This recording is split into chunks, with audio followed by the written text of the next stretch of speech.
밤에 잠이 안 오면 여러분은 보통 어떻게 하시나요? 눈을 꼭 감고 자야 돼 스스로를 다독이거나 조용한 음악을 틀어놓고 명상도 해보고 이불 속에서 괜히 몸을 뒤척이진 않으셨어요?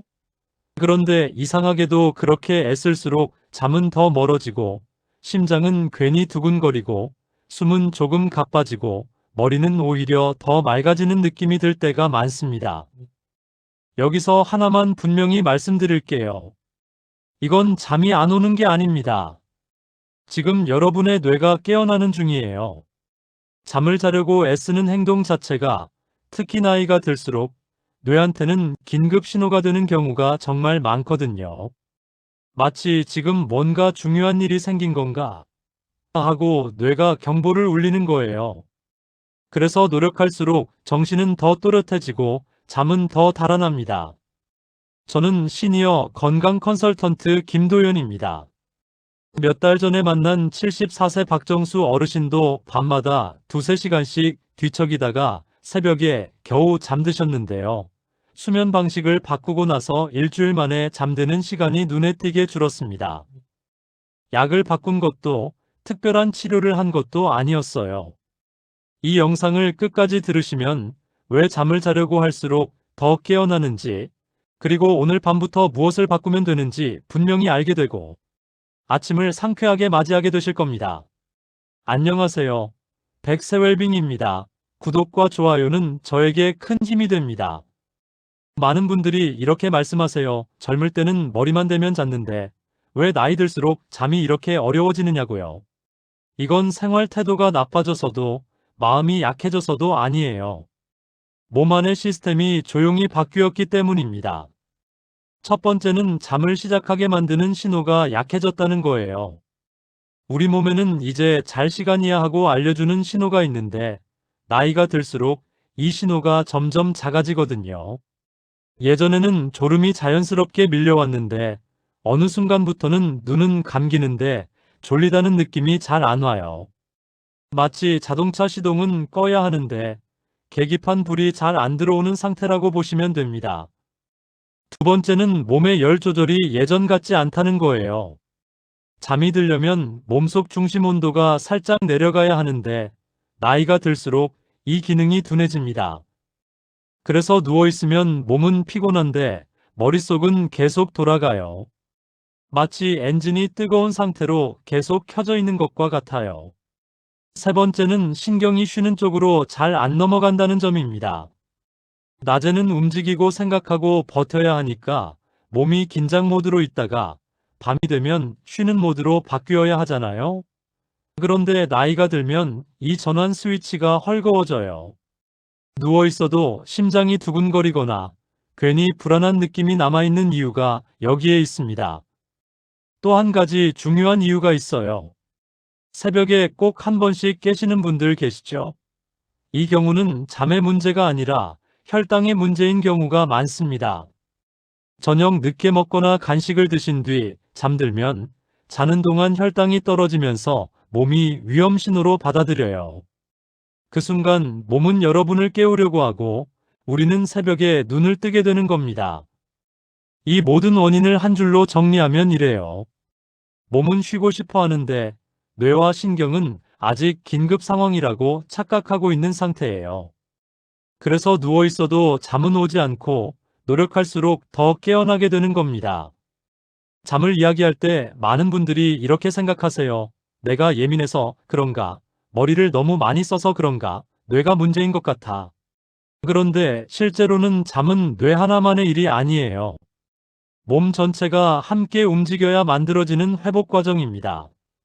낮 동안 우리는 계속 정보를 받고 생각하고 몸을 쓰잖아요. 그 과정에서 뇌 안에는 피로, 물질과 노폐물이 조금씩 쌓여요. 이걸 정리하는 시간은 오직 잠잘 때뿐이에요. 낮에는 청소할 틈이 없어요. 밤에 깊이 잠들었을 때만 뇌 안의 쓰레기를 치우는 통로가 열립니다. 마치 밤에만 청소차가 다니는 것처럼요. 이때 뇌만 쉬는 게 아니에요. 잠이 들면 면역 세포들도 바빠집니다. 낮 동안 여기저기 흩어져 있던 면역 세포들이 밤이 되면 몸 안을 돌면서 염증이 있는 곳, 손상된 곳을 정리해요. 그래서 잠을 못 잔 다음 날은 괜히 몸이 쑤시고 감기 기운이 도는 느낌이 드는 거예요. 혈관과 신경도 마찬가지예요.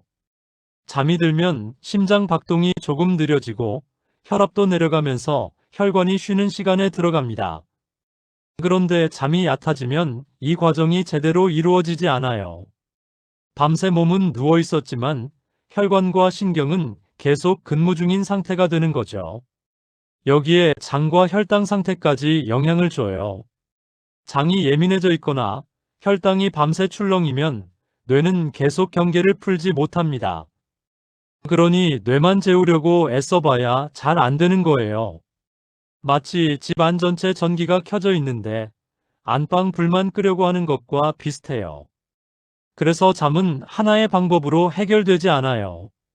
뇌, 신경, 혈관, 면역, 혈당이 동시에 잠들 준비를 해야 비로소 깊은 잠이 찾아옵니다. 이걸 이해하시면 왜 그동안 이것저것 해봐도 효과가 들쭉날쭉했는지 자연스럽게 고개가 끄덕여지실 거예요. 병원에서는 큰 문제가 없다고 하는데 밤만 되면 잠이 안 와서 더 괴로워요. 검사 결과가 정상이라는 말을 들을수록 마음은 더 답답해지죠. 도대체 어디가 문제인지 모르겠으니까요. 얼마 전 상담했던 73세의 김정호 어르신도 그랬어요. 낮에는 산책도 하고 식사도 잘 하시는데 밤에만 누우면 2시간 넘게 뒤척이셨대요. 새벽 2, 3시쯤이면 꼭 한번 눈을 뜨고 그 뒤로는 잠이 다시 오지 않았다고 하세요. 병원에서는 어르신 연령대의 흔한 현상이라는 말만 들었고 수면제도 잠깐은 도움이 됐지만 오래 쓰기는 부담스러웠다고 하셨어요. 이런 분들이 공통으로 하시는 말이 있어요. 나는 특별히 예민한 편도 아닌데 왜 이러지? 그런데 이야기를 조금 더 들어보면 공통점이 보이기 시작해요. 잠을 중요하게 생각하고 잘 자야 한다는 압박이 아주 강한 분들이라는 점이에요.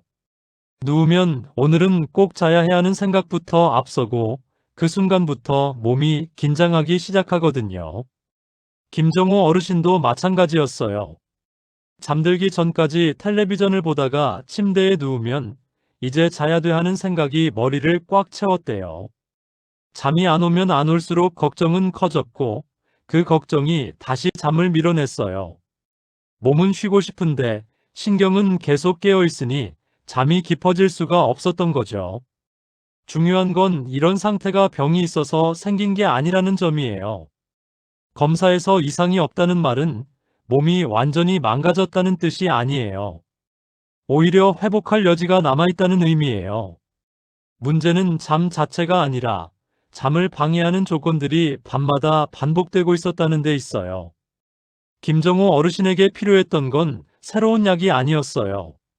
잠을 더 만들려고 애쓰는 것도 아니었고요. 잠을 방해하던 행동과 생각을 하나씩 걷어내는 일이었어요. 그 방향으로 접근하자 잠드는 시간이 조금씩 앞당겨졌고 새벽에 깨는 횟수도 서서히 줄어들기 시작했습니다. 이 이야기를 들으시면서 혹시 나도 비슷하다고 느끼셨다면 괜히 불안해하지 않으셔도 돼요. 검사에서 이상이 없는데 밤이 힘들다는 건 방향만 바꾸면 달라질 수 있다는 신호이기도 하거든요. 여기서부터가 진짜 회복의 출발점입니다. 그럼 도대체 어떻게 해야 잠이 오는 몸 상태가 되느냐? 이 부분에서 방향을 잘 잡아야 해요. 잠은 붙잡는다고 생기지 않거든요. 먼저 잠이 가능해지는 조건이 만들어져야 합니다. 가장 먼저 내려가야 할 건 긴장이에요. 몸이 긴장해 있으면 뇌는 계속 상황을 감시해요. 심장이 두근거리고 숨이 얕아지고 근육이 굳어 있으면 뇌는 아직 안전하지 않아 하고 판단합니다. 이 상태에서는 졸림 신호가 올라오기 어려워요. 마치 경보음이 울리는 건물에서 잠을 자려는 것과 비슷하죠. 다음은 각성 호르몬이에요. 스트레스를 느낄 때 나오는 호르몬이 밤에도 계속 유지되면 몸은 쉬고 싶어도 뇌가 허락을 안 해요. 그래서 잠들기 직전에 오늘 있었던 일, 걱정, 내일 해야 할 일이 몰려오는 거예요. 이건 성격 문제가 아니라 몸이 아직 긴급 모드에 있다는 신호입니다. 또 하나 중요한 조건은 몸의 리듬이에요. 잠이 잘 오는 분들은 공통점이 있어요. 졸림이 오는 시간대가 비교적 일정하거든요. 반대로 잠이 안 오는 분들은 리듬이 계속 흔들려요. 어떤 날은 늦게 자고, 어떤 날은 일찍 누워서 억지로 버티고, 낮에 잠깐씩 졸기도 하죠. 이렇게 리듬이 깨지면 몸은 언제 쉬어야 할지 헷갈리게 됩니다. 혈당 상태도 빼놓을 수 없어요. 자는 동안 혈당이 크게 떨어지면 몸은 위험해 하고 판단하고 깨우는 쪽을 선택해요. 그래서 새벽에 갑자기 정신이 또렷해지는 분들이 많은 거예요. 이 경우 잠이 약해서가 아니라 몸이 생존을 먼저 선택한 겁니다. 마지막으로 깊은 잠을 만들 여력이 있어야 해요. 낮 동안 너무 긴장된 상태로 버텼다면 밤에 바로 깊은 잠으로 들어가기가 어려워요. 몸은 누웠지만 신경은 아직 일을 끝내지 못한 상태거든요. 이럴 때 잠을 자려고 애쓰면 오히려 그 여력이 더 줄어듭니다. 정리해 볼게요. 잠은 노력해서 만드는 기술이 아니라 긴장이 내려가고 리듬이 맞고 몸이 안전하다고 느낄 때 자연스럽게 따라오는 결과예요. 이제부터는 이 조건을 실제 생활에서 어떻게 만들어줄 수 있는지 말씀드릴게요. 오늘 밤부터 바로 바꿀 수 있는 것, 딱 3가지만 말씀드릴게요. 많이 하는 게 아니라 정확하게 하는 게 중요합니다. 첫째, 침대에서 버티지 마세요. 누워서 잠이 안 오는데도 계속 누워있으면 뇌는 침대를 잠자는 곳이 아니라 긴장하는 곳으로 기억해요. 보통 15분에서 20분 정도가 지나도 졸림이 오지 않으면 천천히 일어나세요. 불을 환하게 켤 필요는 없어요. 조도를 낮춘 상태에서 편안한 행동만 하시면 돼요. 따뜻한 물 한 모금 마시거나 의자에 앉아 가볍게 몸을 풀거나 창밖을 잠깐 보는 정도면 충분합니다. 졸림이 다시 올라오면 그때 침대로 돌아가시면 돼요. 이걸 몇 번만 반복해도 침대는 다시 잠의 신호가 됩니다. 둘째, 잠을 자려 하지 말고 버텨보세요. 이 말이 이상하게 들릴 수 있어요. 그런데 잠은 잡으려고 하면 달아나고 관심을 끄면 다가와요. 누웠을 때 속으로 이렇게 말해보세요. 오늘은 안 자도 돼. 그냥 가만히 누워있자. 눈을 억지로 감을 필요도 없어요. 이때 뇌는 긴장을 풀기 시작합니다. 자야 한다는 압박이 사라지면 오히려 졸림 신호가 올라와요. 많은 분들이 이 방법을 처음 시도하고 나서 눈꺼풀이 갑자기 무거워지는 걸 경험하세요. 셋째, 뇌를 일부러 지루하게 만드세요. 잠은 생각보다 단순해요. 뇌가 지루해지면 스스로 쉬는 쪽을 선택하거든요. 이때 좋은 방법이 반복이에요. 의미 없는 반복이 좋습니다. 예를 들면 책을 읽으려고 애쓰지 말고 그냥 페이지를 천천히 넘기기만 해보세요. 내용을 이해하려 하지 말고 넘기고 또 넘기는 거예요. 같은 호흡을 천천히 반복하는 것도 도움이 돼요. 이런 단순한 반복은 뇌의 각성을 빠르게 낮춰줍니다. 이 3가지의 공통점은 하나예요. 잠을 만들어내려고 애쓰지 않고 잠을 방해하던 긴장을 끊어준다는 점이에요. 오늘 밤에는 이 중에서 한 가지만이라도 그대로 해보시길 권해드려요. 여기까지 들으시고 이렇게 말씀하시는 분들도 계세요. 말씀하신 대로 해봤는데도 효과가 없었어요. 그런데 상담을 해보면 방법이 틀린 게 아니라 방향을 거꾸로 잡고 있는 경우가 정말 많아요. 가장 흔한 실수가 침대에서 휴대폰을 보는 습관입니다. 잠이 안 오니까 잠깐만 본다고 하시지만 화면에서 나오는 빛과 자극은 뇌한테 아직 낮이야 하고 알려주는 신호거든요. 특히 짧고 강한 영상이나 뉴스는 뇌를 더 각성시켜요. 화면을 끄고 나서도 한참 동안 머리가 맑아지는 이유가 바로 그 때문이에요. 침대는 잠을 자는 곳이지 시간을 보내는 곳이 아니라는 점을 꼭 기억하셔야 합니다. 두 번째는 낮잠이에요. 낮에 너무 피곤해서 잠깐 눈을 붙였을 뿐이라고 하시지만 그 잠깐이 밤의 졸림을 가져가 버리는 경우가 많아요. 특히 오후 늦게 소파에서 자는 잠은 밤잠을 크게 방해합니다. 밤에 졸리지 않은 건 잠이 부족해서가 아니라 낮에 이미 잠을 써버렸기 때문일 수 있어요. 세 번째는 저녁 늦은 시간의 활동이에요. 식사 후 산책이나 운동이 건강에 좋다고 해서 밤에도 계속 움직이는 분들이 계세요. 그런데 늦은 시간의 운동은 몸을 쉬게 하기보다는 다시 깨우는 쪽으로 작용하는 경우가 많아요. 몸이 아직 활동 시간이야 하고 착각하면 잠 신호는 뒤로 밀리게 됩니다. 또 하나 중요한 부분이 있어요. 효과를 너무 빨리 판단하는 습관입니다.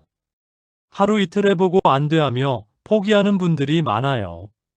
하지만 몸은 하루아침에 바뀌지 않아요. 특히 오랫동안 깨진 수면 리듬은 며칠의 시간이 필요합니다. 이걸 모르고 계속 방법만 바꾸다 보면 몸은 더 혼란스러워져요. 여기서 방향을 한번 바꿔보셔야 해요. 잠을 잘 자기 위해 더 노력해야 한다고 생각하지 마세요. 잠은 애써서 얻는 보상이 아니에요. 오히려 덜 애쓸수록 방해를 하나씩 줄일수록 자연스럽게 따라옵니다. 오늘 밤 잠이 바로 오지 않아도 괜찮아요. 대신 몸이 긴장하지 않은 상태로 누워 있었는지 스스로에게 그걸 물어보시면 돼요. 이 관점이 바뀌는 순간 많은 분들이 처음으로 이렇게 말씀하세요. 잠을 못 자서 불안한 게 아니라 잠을 잡으려고 해서 더 불안해졌던 것 같아요. 이 깨달음이 바로 깊은 잠으로 가는 첫 번째 문입니다. 오늘 이야기의 시작을 다시 떠올려 볼게요. 잠이 안 와서 애쓰고 버티고 뒤척일수록 오히려 더 또렷해지던 밤 말이에요. 우리는 그동안 잠을 붙잡으려 했고, 그럴수록 몸은 긴장했고, 뇌는 깨어 있었습니다. 이게 이 이야기의 출발점이었어요. 그리고 하나씩 살펴봤어요. 나이가 들수록 잠이 어려워지는 이유는 의지가 약해서가 아니라 몸의 리듬과 신호가 달라졌기 때문이라는 점. 잠은 뇌 하나의 문제가 아니라 신경과 혈관, 혈당과 면역까지 함께 준비돼야 가능한 전신의 협력이라는 점. 검사에서는 정상이지만 밤마다 힘들었던 분들이 왜 그렇게 괴로웠는지도 그 과정에서 자연스럽게 이해하게 되셨을 거예요. 중요한 방향 전환도 있었습니다. 잠은 억지로 만드는 행동이 아니라 잘 수 있는 조건이 먼저 갖춰져야 따라오는 결과라는 거예요. 긴장을 내려놓고 리듬을 흔들지 않고 몸이 안전하다고 느끼게 해주는 것. 그 조건이 만들어질 때 잠은 밀어내지 않아도 스스로 찾아옵니다. 그래서 오늘 밤부터 바꿀 수 있는 행동도 아주 단순하게 정리했어요. 침대에서 버티지 않는 것, 자야 한다는 압박을 내려놓는 것, 뇌를 일부러 지루하게 만드는 것. 그리고 많은 분들이 계속 실패했던 이유도 짚어봤죠. 침대에서의 휴대폰, 늦은 낮잠, 밤늦은 활동, 조급한 판단. 이 모든 게 잠을 방해하던 요소였다는 점입니다. 이 이야기를 끝까지 들으신 여러분께 꼭 전하고 싶은 말이 있어요. 잠은 떠나버린 능력이 아니에요. 지금 잠이 안 온다고 해서 앞으로도 계속 그럴 거라는 뜻은 아니거든요. 방향만 바꾸고 조건만 바로 잡으면 몸은 생각보다 빠르게 반응합니다. 실제로 많은 어르신들이 잠드는 시간이 조금씩 앞당겨지고 새벽에 깨는 횟수가 줄어들면서 이렇게 말씀하세요. 아침이 덜 무섭다고요. 하루가 예전만큼 버겁지 않다고요. 오늘 밤 잠이 바로 오지 않아도 괜찮아요. 대신 오늘은 덜 애쓰고 덜 붙잡고 몸이 편안했는지를 돌아보세요. 그게 바로 회복의 시작입니다. 이 이야기가 도움이 되셨다면 백세웰빙 구독과 좋아요를 눌러주시고 여러분은 잠들기까지 보통 얼마나 걸리는지 새벽에 깨는 편인지 댓글로 남겨주세요. 여러분의 이야기가 또 다른 분들에게 큰 힘이 됩니다. 지금까지 시니어 건강 컨설턴트 김도현이었습니다. 오늘 밤이 편안하고 피곤이 해소되는 첫밤이고 긴 밤으로 이어지기를 진심으로 바랍니다. 또한 행복한 내일 아침을 기대합니다. 감사합니다.